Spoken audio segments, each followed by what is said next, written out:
If you can please put your hands together for Miss Taylor Jackson.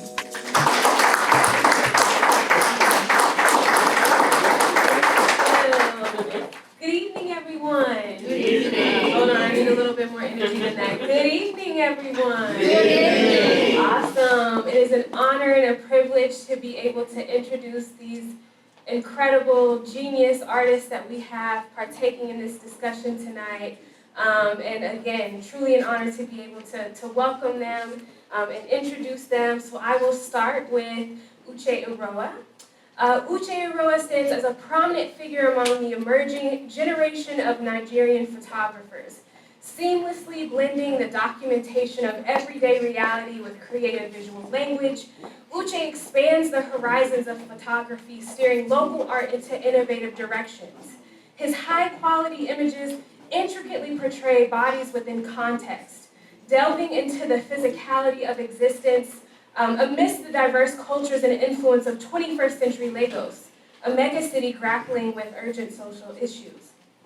Notably, his series Fire, Flesh, and Blood, capturing open-air abattoir, earned him the Elan Prize at the African Photography Encounters in 2005.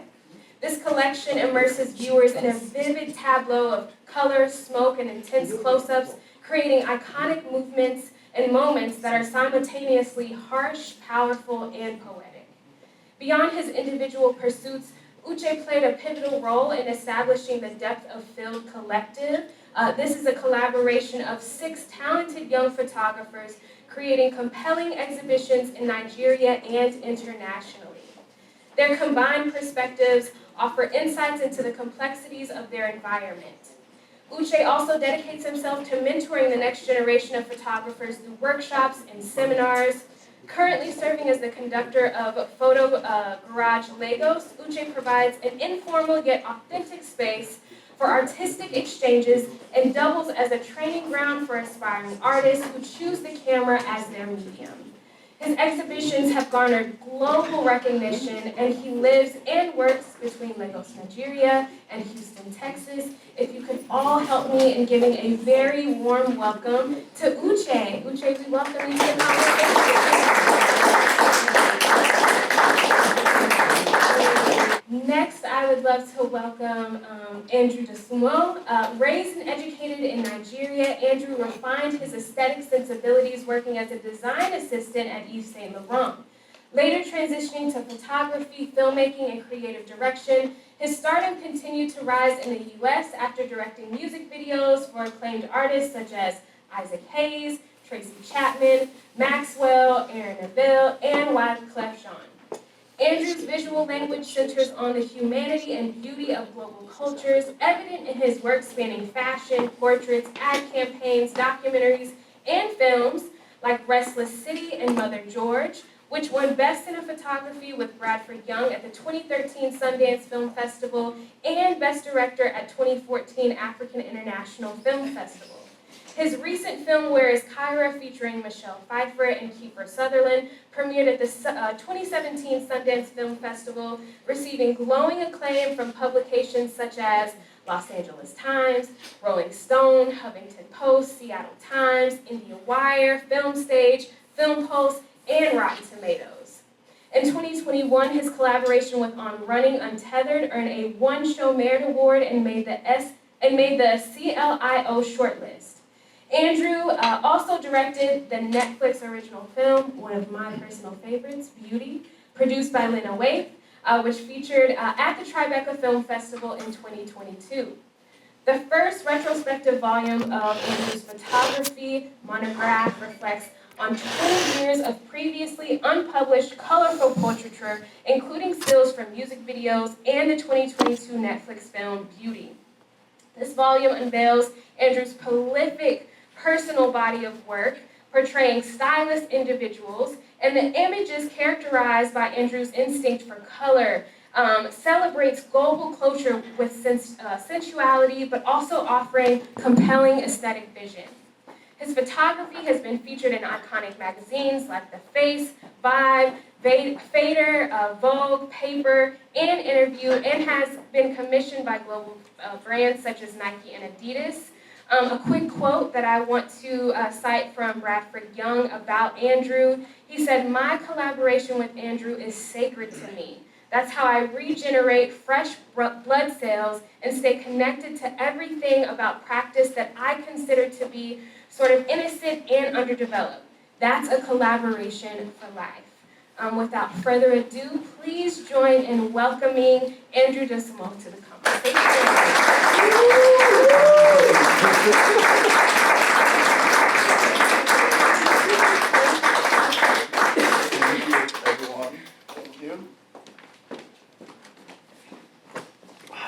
I guess before we start, I have to, as an African, you have to bow to our ancestors, which are these people, you know? So, we can start now. The whole idea of this conversation tonight is to have fun, okay?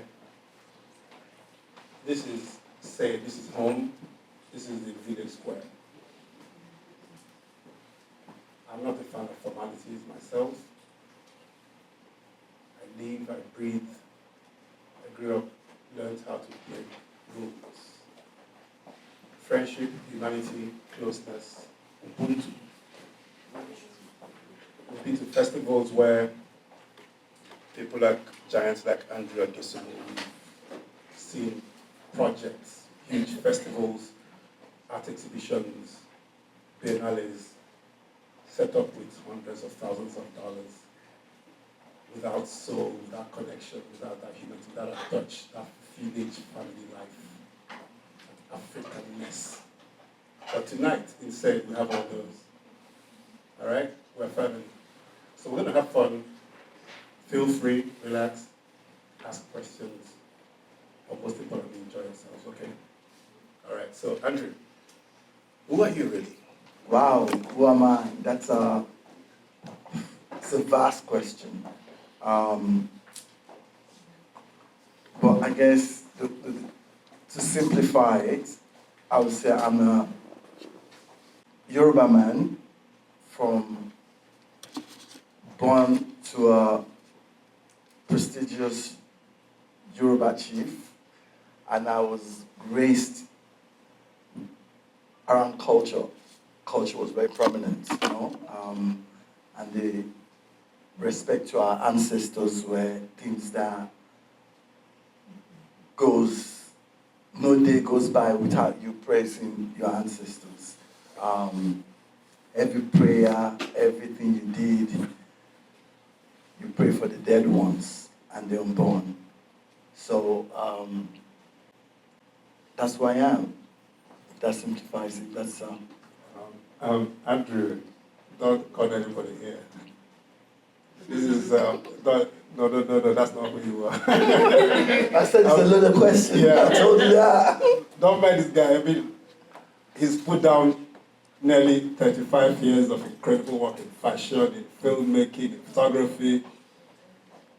He's lived the hyphenated life between New York and Lagos, Nigeria, working between very comfortable spaces like fashion, good studios, and confronting people in their darkest and most difficult spaces in documentary photography. And he's coming here to tell us that he's one of the Come on, then. I guess. I mean, okay. You more professionally, you want to know who I am. Yes, That's a different question. Yes, sir. Isn't that what we want to know, guys? Yeah. Professionally, who I am is different. Who I am, if somebody met me, because if I ran it if I'm on the street and if someone asks me who I am, I'll tell them that's me. But professionally, who I am, I simplify it as I'm a visual artist. I'm an artist that likes to, through me as an African man, I like to, and as a black man, how I navigate the world. And I think that reflects through my photography and my image making. It's my perspective and how I navigate through this world. Okay, thank you. He's still being a bit evasive, right? But we'll get him somewhere. We'll get him. I've known your work for like over 30 years, okay? And but we've met face to face twice in Lagos in Jazz Hall with Kunle. Then you came to my space in Photo Garage in Mende, 2019 with Adebantu. We're looking through his uncle's archives, looking at his work, and you came by. I was surprised to see you, and that day you bought one of the works, and the one you chose was a piece by Tola, Tola did work in Nigeria from 1966 to 85. So he got this piece, it was an iconic piece where a couple was seated and they had this shaki. Over the shoulders. Yes, this wasn't available. It's not more available. I mean, you can't see such things now, right? And I kept asking Adebantu, whose uncle's archives were recovering, why did Andrew choose that piece? It struck me that Andrew Dosunmu was a man, an artist who was deeply rooted in his culture, lives in New York, vacillating between this cultural highway, Lagos, New York highway, right? But that's the reality of immigration in Nigeria and in the US. People always, African generally, and people always trying to live that hyphenated life, having to connect their culture, and also want to survive in the American space. So I want to ask you, how were you able to, or how do you deal with that traffic between these two spaces? In two ways, the physical space, then the cultural space, you know? Yeah, because I mean, you can land in JFK, it's an airport, right? But it's a different culture from Lagos, Nigeria. We're having a chat just behind here, and somebody said, we're telling a friend, we're telling Taylor, right? Nigeria is not, Lagos is not the regular African city, right? You don't arrive in Lagos and you take photos and you're taking notes and it's a touristic. It's not touristic. Lagos is not touristic. Nairobi, maybe, yes. You arrive in Lagos and you start surviving. You don't have a time. Whoever you are, even if you're an indigenous or you're just visiting, you start surviving on arrival. So this is the kind of space you grew up and you were raised, right? So how do you manage those two spaces to become who you are today? I mean, for me, I would not exist without Nigeria. My art does not exist. I mean, I go back home as often as I can because that's the place that the creative source juices immerse.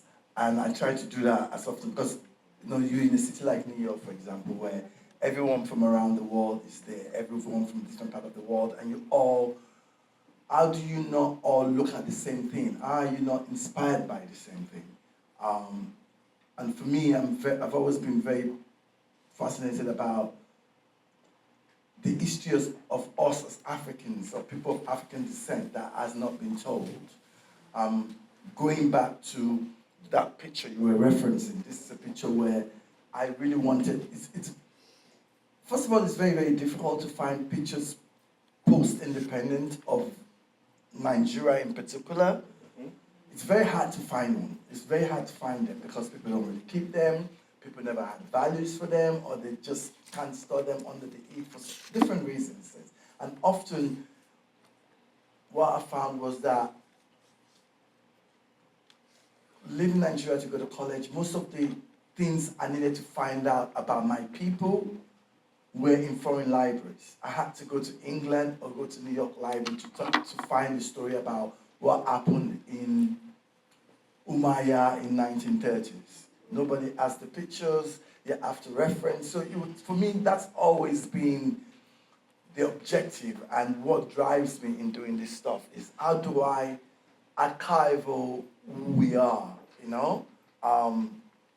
And in my mission, especially like doing this book, the whole idea of it was traveling through this part of the world where the people of African descent.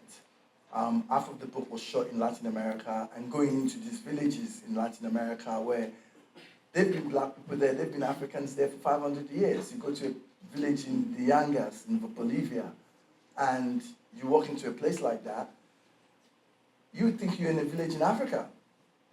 They even have kings. They're the only country that has an African monarch in the Western Hemisphere. And then you go to places like Peru, in Chincha, and these are like places where Africans have been there, like I said, 500 years, and who are these people? We don't hear about them. So for me, it's about documenting that. It's about using this access and this possibility to be able to bring that to light and to have these conversations. Well, Andrew, I'm sorry to cut you short. I don't want to miss you Please, there, right? yeah. So what's this thing, what's this urge, what's this conviction that is pushing you to come in, to intervene in this kind of situations, to document, to travel? I think the conviction is internal. What's this conviction? I think what convinces the person is a calling of some sort.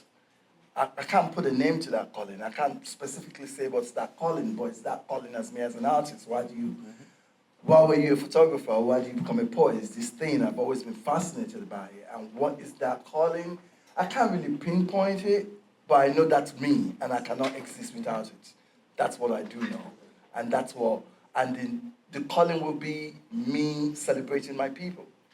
That's the objective of what I do, actually, is the celebration of people of African ancestry. That's what I'm about.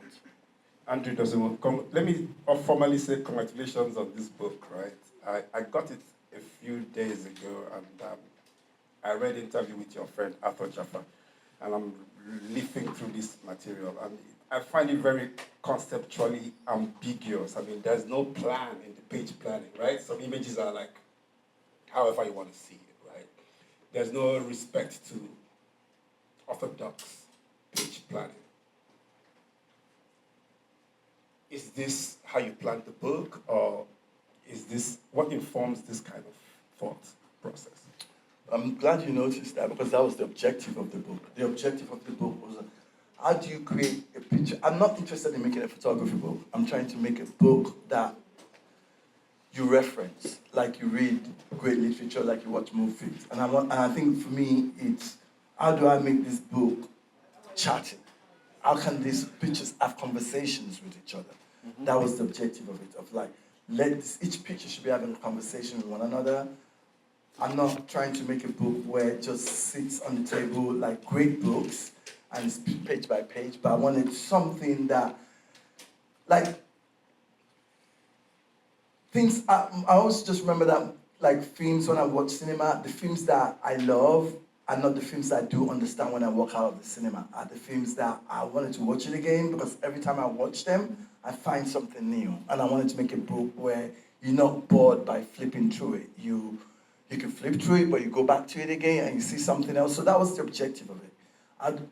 It's to create this art book. It's to create this almost like diary feel to the book. So like your diary, you never get bored of it. You realize, or your notebook, your scrapbook. I really wanted the book to be like a scrapbook, because like a great scrapbook, you write references and you write ideas, and then you look at it 5 years later and you're like, oh, I wrote that thing about doing a picture against this kind of wall. So it's constantly inspiring you, and that was the objective of the book. You know, in this beautiful audience here, we have writers, we have visual artists, we have dancers, we have people working in all spheres of art. We also have people in real estate, right? I heard somebody talking about land selling and stuff like that. It's all in the same package, right? Okay. When I look at the materials, the images, right? Forgive me, guys, I'm going to tilt a bit. I'll show my bias for photography. I'm also a lens-based myself. Andy, the portraits I've seen in your work, you not only confront people. I hate to use the word subjects, because I believe that they're also collaborating. I don't want to objectify people, right? There's a certain intimacy you have with the people you photograph. And this is not about race. I mean, it cuts across all the images I've seen in the book. The attention to detail, the view of the photographer. Because I learned as a photographer myself that whenever you point your camera to capture someone, there's also a reverse view, gaze on you as a photographer. The photographed person is looking at you as well, and it also shows how comfortable this guy or girl is with you. What is the environment about? What is your relationship as a photographer with the photographed person, right? So I see this incredible intimacy you have with everybody you photographed in this beautiful book you have here. So how are you able to capture that intimacy at the same time be able to work in spaces like photographing artists, musical artists who are going to pose. They have the record label has a contract, for example, is also built up a stereotype, right? How are you able to go beyond that and meet people who are super comfortable with you as a photographer, knowing that you're going to capture the image, right? How are you able to do that? I think for me, it's always been, first of all, there's this, because the book is almost like a combination of photojournalism, portraits, documentary, lives, and it's always, for me, when you confront people, what's this, there has to be this thing that I search for with people, which is I want them to know that I'm here to celebrate you, first of all. I'm not interested in objectifying you, I'm not interested in depicting you a certain way. My coming into this medium, like I said earlier, was about the celebration of my people, or people of color.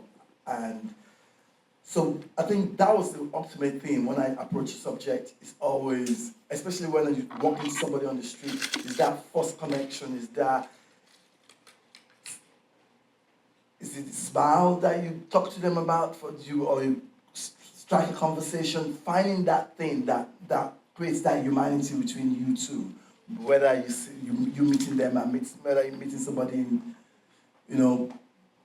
Giangas in Bolivia or somewhere, and what is that? They don't know me from Adam, they see me with the camera, they're intimidated. First of all, they're intimidated. Mm-hmm. So how do you break that intimidation into that comfort? And it's this honesty of, I want to take your, sometimes I don't even tell them I want to take their picture. I think it's an approach, it's a language, it's a smile, it's a combination of so many things that, again, I can't put points on, It's my years of doing this craft that is taught me so many ways of approaching people. There's something that always I'm aware of, even as an artist, okay? I want to shoot that question straight to you right now. Is the deception of photography as a medium of art, digital photography more especially. The immediacy of the art. Like you click a button and you grab an image, you can upload, you can send, you can edit on the go, right? So there's this deception, there's this thought that it's quick, it's easy, it's just a click, right? But what I've understood in my career is that click is also a combination, is a whole journey of, it's an essay of question and answers. Should I take it now? Should I wait for him to come into the picture? What's the light? Is it warm here? What strength should I use? What time of day is this? What kind of guy or what kind of girl is this? Should I cut out the background? Should I keep it? There's a lot of questions before you decide. So the decision is the last capture, right? Capturing is the last thing. The camera is the last thing in photography because it's what you see with your eyes that you really capture with the camera to conserve it. So I'm going to ask you, Andy. The images in the book, your work generally, right? We see the images you've captured. What is the process? Talk us through your process of work, right? You come upon a situation, maybe in Peru. Do you say, I'm going to set out to photograph this area today, or you just wake up in the morning and say, I'm going to just chill? And when you come up to a situation, at what point do you engage? And what prompts you to engage? There was a great Indian filmmaker, Sanjay Gray, and he said something because somebody was asking him how the expense and why it costs so much to do its process. And he said, it's not that immediate process you're paying for, it's my lifetime of everything I've seen with my eyes. Every emotion, everything I've lived through. So coming to that question, I almost want to bite that. I think that's what it is. That moment of you pressing the button, the last thing, it's not, everything you are about shaped everything, those decisions. Should I have that wall? Should I not have that wall? What print should it be printed background? All those things shapes us. And I think my process I try not to intellectualize anything. I go pure with emotional feelings. It's all about my emotion. When I get up in the morning, if I see a moment, so there's some things I've thought about, like, oh, I would like to document this. You know, I like to go to Latin America and document people of African people of African diaspora, or people of, you know. So I've thought about that for years, and when can I go? When is the right time to go? When am I going to see people? Trying to make connections. There are things like that. Those are the things I can plan. But the subject itself and what it is and why, those are instinctuals. And I think those are instinctuals, and those are shaped by everything I've seen. The films I've watched, the poetries I've read, the books I've read, you know. Those are the things that forms you, that enlightens you. The stories my grandparents have told me, everything. And I think that's what shapes me. There's nothing intellectual about it at all. You know, I'm inspired by people. That's probably the most intellectual part of it will be. I'm inspired by other, you know, visual artists, and often they're not even in my medium. You know, there's somebody complete. I'm inspired by music. You know, how music makes me feel. You know, when I work with actors, working with actors, I don't tell them to watch other movies. I play them, you know, Rex Lesson, and I'm like, wow. Tell me, I want you to give me what that music makes you feel. I'll play you Strauss, I'll play you Beethoven. Whatever that music makes you feel is the emotion I want you to feel when I take that portrait of you. You know, you go there. And I think that's I try to personalize it.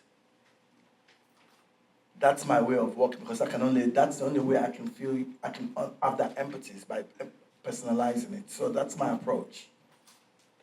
Okay, thank you. What you just said now reinforces the thoughts of a well-respected painter from Lagos, Nigeria. His name is Duke Asidere. You should check him out. Duke. Asidere is Asidere. Duke said to me in Lagos that inspiration is not incidental. Nobody sits and says, oh, it fell on me on Tuesday morning, this song came to me, and no. It's itinerant, okay? It's your daily approach to life, every day you live, your process, how you break down life. The second guy from my right is Chinua Achebe. Chinua Achebe, things fall apart, right? He was chair to a dissertation in Cornell University many years ago before he passed. And this guy came to him, and he was supervising his PhD, and he was doing a piece, a tragic piece, and a piece of tragedy. I don't know how they call it out there. So he rented a pad in Long Island, New York, and after 4 months, he came back with this beautiful piece he's done, and he had a distinction. But Professor Achebe was in the wheelchair, and he said, Dave, you've done a beautiful work. Fantastic job. You had to rent a pad in upstate New York to write this beautiful piece. But where I come from in Ogidi, the daily itinerary of everybody is already tragic. I mean, how to run the day, wake up in the morning, like, I have to do this, do that. That's tragic already. So, okay, can you hear me? That's tragic already. So tragedy is reality for these guys. It's not something he needs to dream up. So in Africa, we are looking at people living with realities, and you've captured these things in your book. And each time you came to Lagos, you didn't hesitate to confront these realities yourself, and you weave them into fashion in a beautiful way. You weave them into filmmaking in a beautiful way. I want to ask you this last question. A lot is changing in technology, in filmmaking, in photography, in fashion and stuff, but some things stay the same, right? Mm-hmm. For you, what do you wish never changed? Or what do you think should change? Good question. I'm going to keep that question for the last. But I just wanted to reference everything you said earlier on. And in connection to that book, like I said, this book, the objective of it is like traveling around the world and finding people of African descent and how we all have this conversation. And we don't even know each other, but we understand the experience of where we are and how we're treated and what we have and the challenges and everything. And I remember seeing a beautiful interview talking about Achebe. Mm-hmm. When Achebe was called, they were called on the panel, and it was the first time Achebe was going to meet Baldwin. Yes. And the minute Baldwin walked into the room, Baldwin goes, "Damn, my brother, how are you?" They all got together and they hugged each other, and all these white folks around them never understood because they knew they didn't know each other. And they asked, the Swedish television asked Baldwin or Achebe, why does he call you a brother and everything? He said, because it's my brother. We haven't seen each other in 500 years, but we understand the same experiences. Right. We understood the same experiences, and that's what the objective of this book is, the experiences of people of African descent, you know? Then coming to the second quote, something you said earlier about fashion, I was never interested in fashion, I was interested in style, because most men and women I grew up around in African society were stylish.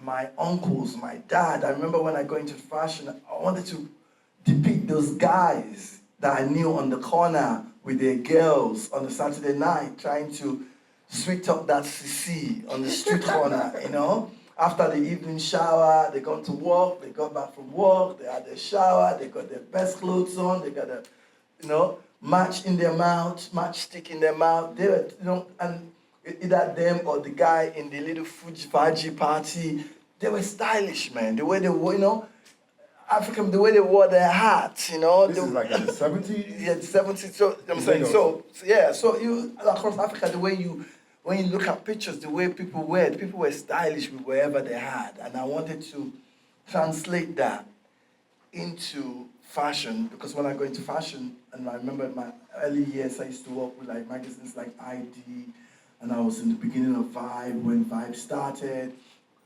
was I remember doing the story, it was like, I remember going to Jamaica and doing a story, it was like, I was interested in that subculture that existed, and not really, because fashion was never it was about style, because I think style is what really resonates, and that's what people have, and that's what you admire about people, So that was always my objective when it comes to that, so it was never about fashion. And when you talk about what never changed, or what I wish never changed,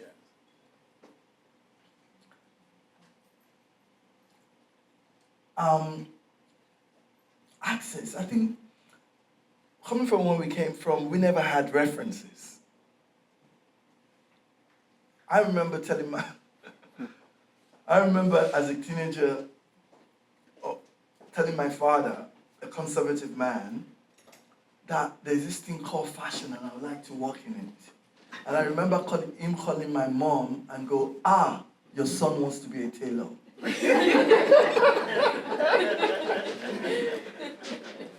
Because they never had reference. Yes. Nowadays, my kids can tell me I want to be a musician, and they can reference Davido, and they can reference Whiskey, they can reference many things. They can reference, photographers or image makers when we were growing up, where the guys snapping them at their little parties, at their wedding ceremonies. They never thought about it as art, And I think, but there was this, and coming back to you, there was this longing, there was this thing I knew I wanted to do that does not exist in my society, even filmmaking and everything, but I knew there was something about it that I wanted.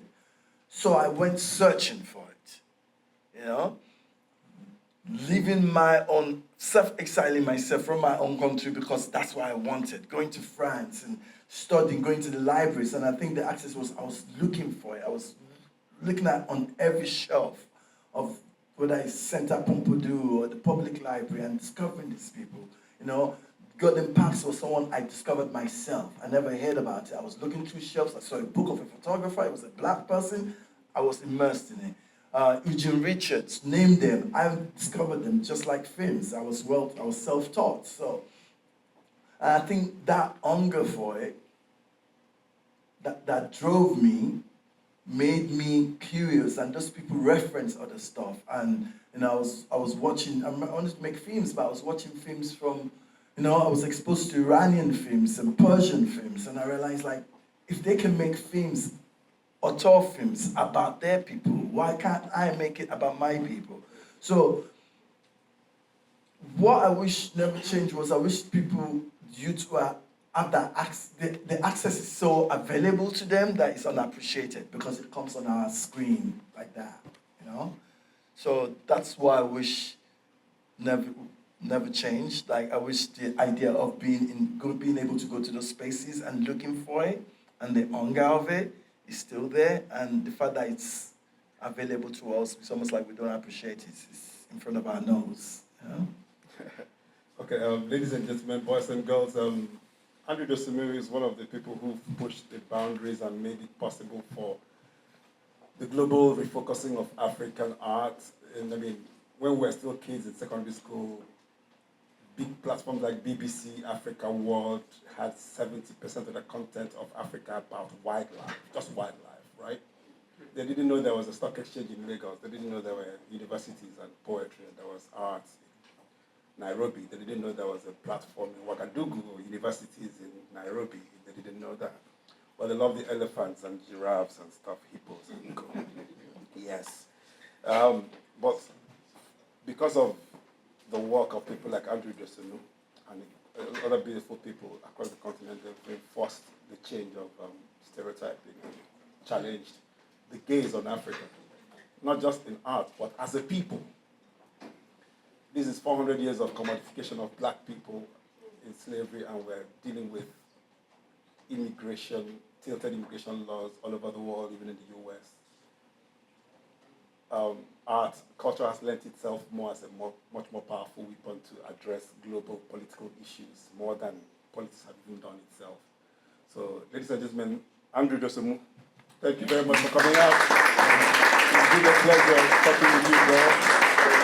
And we're going to open the floor for the family. Well, it all depends on the space. Okay, if I am working with an artist that is, a portrait, and I have to go into a studio to work with someone, I try to do a little kind of research, about them, and then coming in there and like creating a conversation that I know they're familiar with.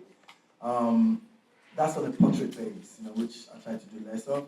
But in the public space, from doing documentary work, it's really about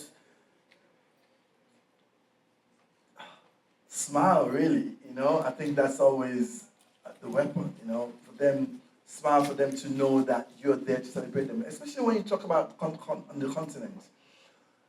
A place like Nigeria, you just don't bring out cameras and photograph people. They'll take that camera and smash it. You know what I'm saying? And not because they don't want to be photographed, just because centuries of documentations about us ends up not being positive. So the best way we can avoid that is to be defensive about it, and that's why. And I think that's my approach, and telling them what I really truly, I think the love of it always comes across. And I'm not interested in photographing something I'm not interested in celebrating. Exactly. I'm not interested. If you want to show that for, there's other people showing that. You know what I'm saying? I'm not interested in that. Other people want to do that. That's fine. There's a world for it, but that's not my objective. The only sector in Africa that is thriving, doing well, employing labor, growing in productivity, are those things that the governments are not connected with. This is culture. Music, drama, photography, dance, fashion. As soon as the government gets into those things, it will crash. Because they're trying to control resource management in music But because they didn't grow it, they don't understand the dynamics of it, they can't even engage. Right? How can you tell Whiskey not to write the next song? How are you going to tax him? And what's going to happen, to answer your question, is that these guys they started seeing that the music, the art forms, photography, and the fan base, they're beginning to politicize their work, to draw political blogs, to respond to the needs of the people. Because, for example, during the elections in Nigeria, right, Davido, in 20 minutes, mobilized a crowd of 150,000 people. In 20 minutes. No political party in Nigeria could do that in 2 weeks. That's powerful. And the population of Africa is young. 65% of the population are people under 35. That's scary to some parts of the world.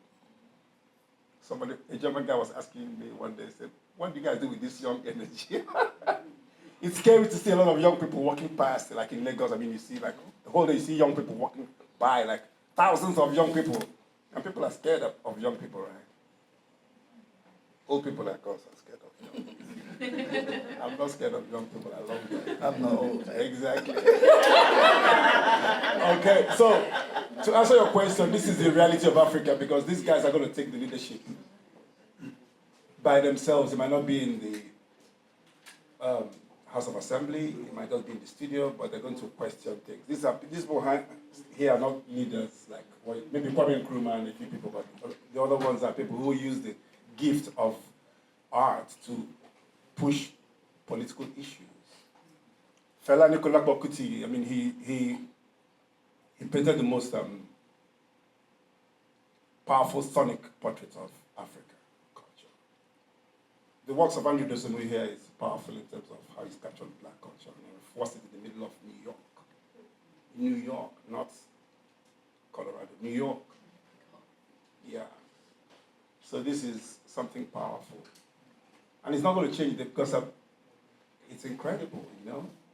More young people are coming. Nigeria is this place where you get married and your parents are asking you, when are you going to have children? I want children. When will you have children? The pressure to have children, to procreate, to multiply the population is incredible at all. So Africa is not going to decrease the population, it's going to grow. I lived for 4 years in Germany where there's a clear battle to grow the population. Europe is disappearing. In Italy, I don't know, I think it's about 1.2 children, 2026 per family. But Africa, I mean, we have to have children. We love children. So it's growing, and these guys are going to become artists. They're going to do what they have to do because there's no enabling environment provided by leadership, political leadership, I mean. So they're going to find a way. And it's going to be in culture, most likely. Because you can make a song in your studio, the studios are not big soundproof boxes anymore. I mean, it could be in your bedroom, right? So they're doing stuff. So that's where it's going to go. Did I get the answer for you? Thank you. All right. I wanted to make films. I don't know anybody that made films. I have no relatives that made films. There's no uncle that made films. If I wanted to be a lawyer, a doctor, an accountant, believe me, there's enough relatives we can call up. But it was a different world. And I wanted to make it. And I didn't know anything about that world. I wanted to take pictures. And you know what? I remember buying my first Super 8 camera, which was an analog camera, Super 8 camera, buying the film, putting it in, shooting. Half of it was underexposed or overexposed, not knowing. But doing it, continuously doing it. I couldn't afford it. It was a lot of, it was expensive. But basically what I'm trying to say is that you have to be, it's about the work. Keep pursuing the work. Keep trying to create the best work possible. Focus on the work. The publicity or publicized part of it, the promotional part of it, and all that, those are secondary. That's for somebody else's. That you're not a publicist, that's not what you want to do. You don't want to study marketing, you want to create. And I think for me, my advice is focus on that, the creative. Be good at that. You know, be ready at any time. Be prepared. It's always about preparation, preparation, preparation. You know? So if that's good, that's all you need. You know what I'm saying? Everything will fall in line.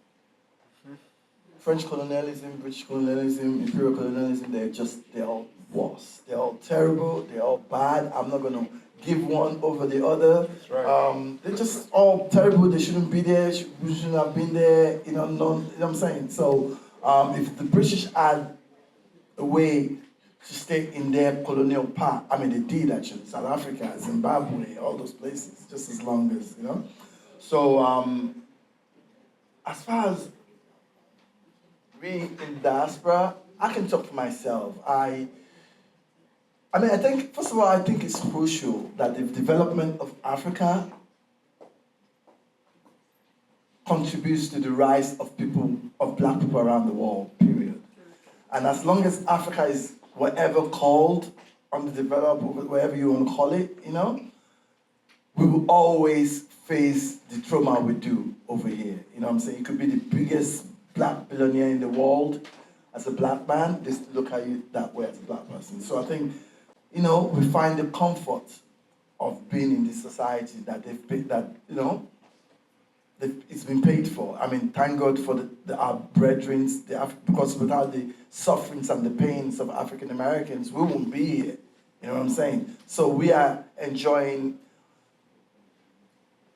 from the fruits of their labor, you know, and it's very crucial that their expertise and what they have and whatever to be able to return that to the continent. And I think the continent is very critical and very central, and for us in the diaspora not to just settle and enjoy the fruits of this society and not think about that, because we have to contribute. I believe in the pain. I believe in contributing. I believe, you know, it's not going to happen in a day, and if we don't put the pain and suffer and put the work into it, it's not going to advance. So we have to contribute, and that's the way I see it. And a lot of people just want to be in their luxurious world over here and talk about it.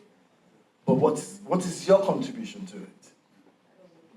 We all have to contribute. So talking about it, because a lot of Africans do, bad leaders. Okay, what do we do to get rid of those leaders? We have to contribute. We have to do our bit. Do we contribute to people that we think can change it by donating to those funds, by donating to them to be able to challenge that society or to challenge, you know? So all those things I think are very critical in the development of Africa. You know? And it will do, because we have a younger generation that is driven, you know? It's not like the times of Fela where they can lock him up because there's no internet, there's no way they can suppress him. Now you can't suppress these young people. They've got ways, you know, and communications and talking to the young lady's question earlier, things have to change. Tradition has to change. We can advance. Tradition can advance. Culture, you know what I'm saying? We don't have to stick to the same old thing. You know what I'm saying? We have to be able to challenge our elders. You know, we were brought up in a society where when someone talks and an elder talks, you're not supposed to reply them. You're not supposed to challenge them, but they could be wrong. And we have to challenge them. Not one person has the knowledge. It's all about society. It's all about accumulating, and everybody is stacking on top of one another. So if somebody's doing, and I think most of our traditions are kind of old-fashioned, and we have to challenge it and we have to evolve it. And there's some beautiful things we should hold on to as well. But those are part of the conversations. Somebody said true freedom is the ability to question everything. Salvatore or Salvador? Salvador, please understand that Paul Biya is just a man, but he's propped up by a system, right? It might be problematic for you to personalize the problem of Cameroon to Paul Biya. There's a system that makes it possible for him to be in power for 42 years. And it's going to be a problem if you look at him. It's a systemic issue in Africa, but it's changing. There's a full-blown civil war in Cameroon that nobody's talking about. Civil war, right? The Ambassonian thing going on. But, yeah. If you go back to history, what the Belgians did in Congo is despicable. I don't think it should be mentioned I mean, it's disgusting. And there is no apology. The position is still the same. French North Africa was a disaster. Indirect rule in West Africa by the English and up to India is something that history might find it difficult to forgive. It's the same. The project was the same across the board, right?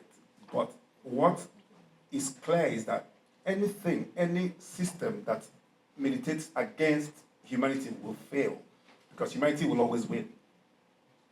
Humanity wins all the time, no matter what happens. Even if it doesn't fight back, it will win, because we will be here, all right?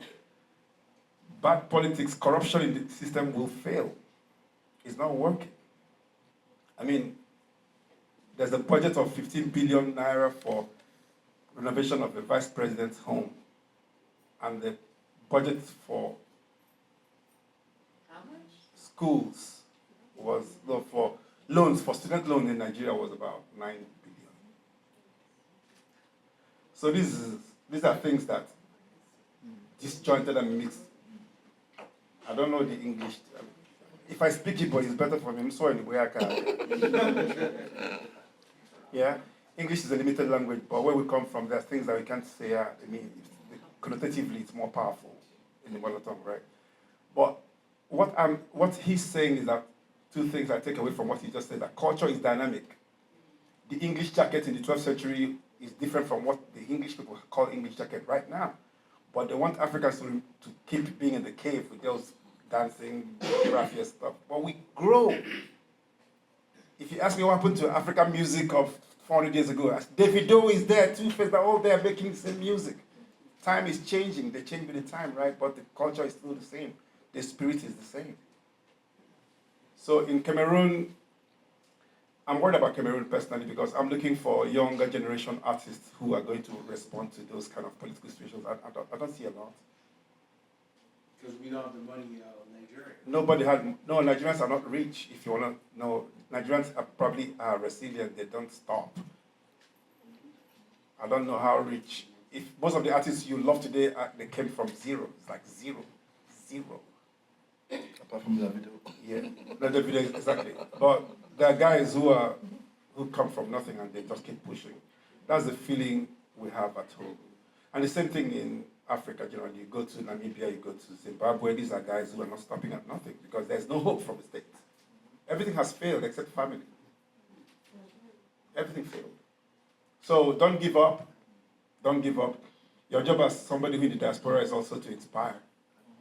You have some things you brought home from diaspora, you can inject that in the system and also grow something great, okay? That's what we do. Exactly. Have any question more to go? I think, I just wanted to add to that too. When you talk about resilient, when you mentioned something and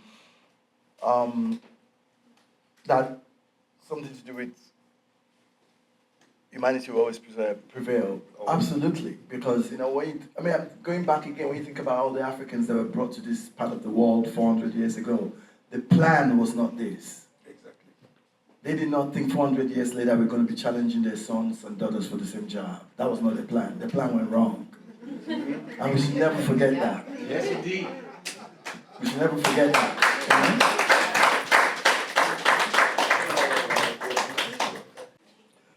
Interesting, because now I left Nigeria when I was in my late teens. Went to England, then went to France, because I went to England. Then I knew what I wanted to pursue. I knew I wanted to be an artist. There was this thing that I knew I wanted to be a part of, and I didn't have any references, which is always the problem, not having references. So, but the minute, coming back to your question, the minute I realized, I just knew that, okay, after studying all of this other stuff, whether it's foreign literature and cinema and everything, I realized that I came from a culture and a people that had so much more. Rich, eloquent, just so much more that my reference, I knew this A was better than B, period. And I gravitated towards A. And A was, luckily, happened to be me, So And there were just things that spoke to me. I think it's that silent voice. What do you want to talk about? What do you want to do? I was talking to a friend earlier the other day, and I'm like, just personalizing it. People make deals in social milieus because they're friends. You know what I'm saying? Oh, Uche is my friend. Oh, something is going on. Let's go do it. But there's you don't have that limit. There's just something, Boys, some white guys go fishing, in the fishing they go, my company's got a contract, da, da, da, da. And I think it's where you feel at ease, basically. That's what I'm trying to say. It's where you feel at ease. And for me, it was the story I wanted to tell. It was what gave me smile and put a smile into my face. And it was those were the stories I wanted to tell. When I read literatures, when I read great literature, I can read every literature, but when I read African literature, I can understand, when the way the sound of the rain drops on the tin roof, you understood that, and that's what makes it personal. So I think that's it. It's that calling, it's that thing you emotionally connect to, that makes it what you want to do. If you're a music producer, you could be. It's almost like being a great producer and you're a hip hop artist, and that's what you want to produce, but somebody's making you produce some country music. You can do it, but you're just pushing buttons, I think when it talks about photography now, I think it's not about everyone. It's just that there's no thought process behind it. It's almost like it's there. It's the way we document everything. Everything is documented. You don't even care. Just everybody just brings out, and it's got to do with it. It's less than even digital camera, or it's the cell phone phenomenon, basically. The fact that you've got it in your hand, and everybody feels like everything should be documented. I'm, for example, one person. I've never taken a picture on the cell phone. I don't do it. Like, I have a cell phone, it's got a camera, I just don't, because I feel like, I just want to create that separation. It's because it's possible that the accessibility of it doesn't make people almost pause and reflect and think about what they're capturing. And so that's how I feel about it, you know what I'm saying? I think there's not a lot of thought process behind, and I think people forget that it's not about the tool itself, it's about the content. First and foremost, the content. I can take a great picture from a disposable 7-Eleven camera that you buy, it's about what you're capturing, The pictures that inspired me to want to be a photographer were pictures out of newspaper. Those newspapers were like Daily Times. They were badly printed, but the pictures were strong, Photographers like Peter Obi, they were taking amazing, they were amazing pictures, but they were newsprints. It's not fiber, it's not frame on the wall, it's about the content, what is it? And I think we should, wherever you do, it's really about, it's better to have quality than quantity,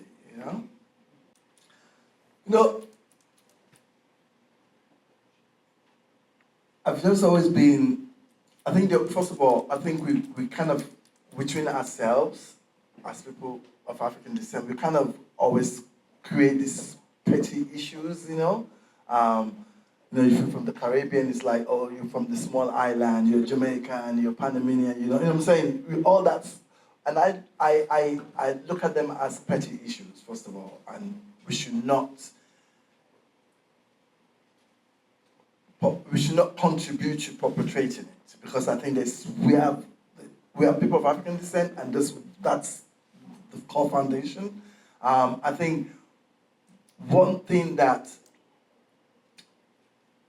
celluloid or cinema and pictures and whatever, everything we're talking about right now, images. One thing that image is done to us as people of color or people of African descent in particular was a tool to colonize us, to depreciate us, when these things were made, they don't even think about us. When you look at cell phones and they take your picture, you have to adjust it like 100 times, because when they were making it, they weren't thinking of us. So we are you as the younger generation have to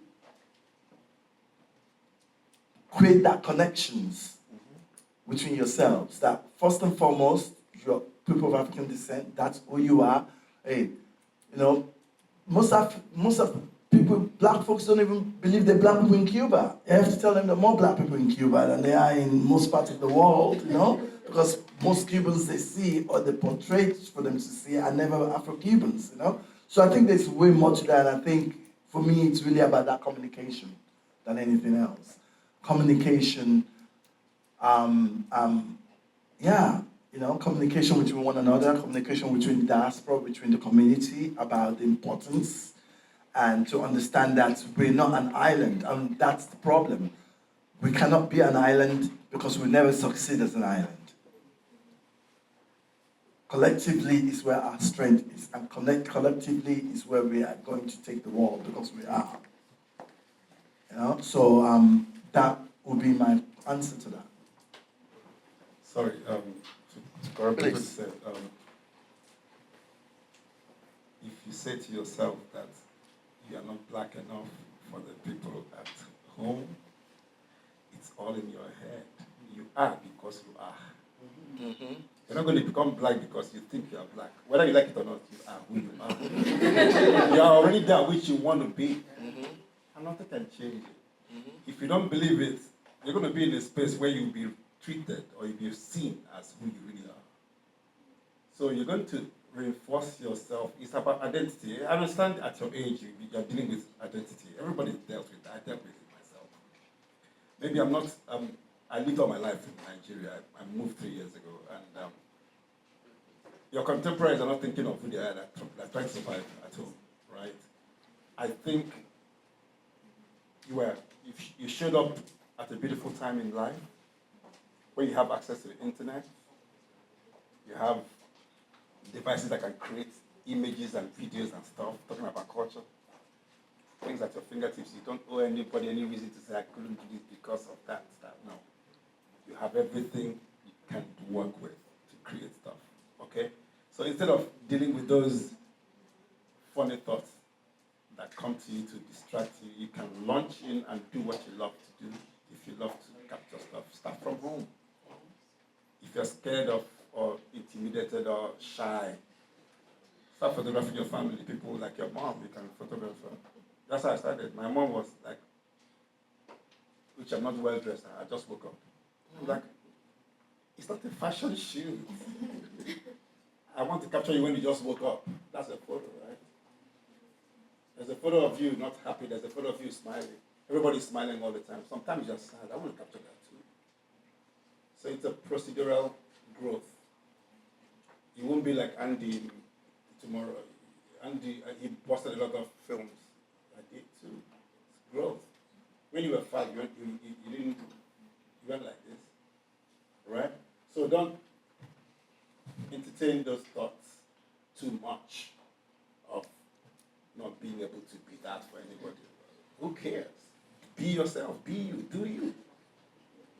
We have Nigerians who live all their lives in diaspora, and they came home and they shocked everybody with who they are. Shade Adu. Come on. They don't know the streets of Lagos, but they are Africa. You can't help it. That's who you're already African. Okay? So don't get into that framework of mindset of I'm not. Yeah. We don't have time for that. Africa is who you are because Africa is You are already in you. who you are. Black is who you are because black is in you. Do your you know thing. what I'm saying? Do your thing. And we're not myopic. So, that whole idea, I know growing up of like, you ain't acting black enough or you're nerdy or something. There's always all that. But that's, we're not myopic. It's, you can be anything and everything. So, on that note, thank you guys for coming. I hope you have fun with everybody, yeah?